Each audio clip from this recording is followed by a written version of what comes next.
சொர்க்கமே என்றாலும் அது நம்மூர போல வருமா?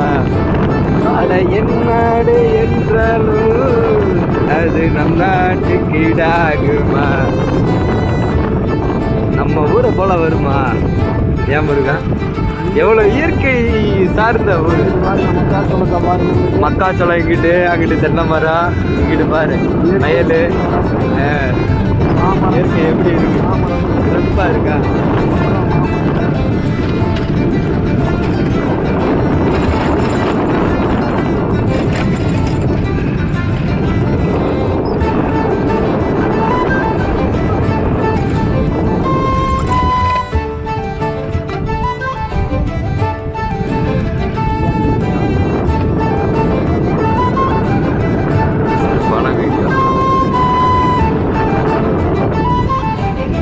நல்ல வீடியோ கிடைச்சிருக்கு.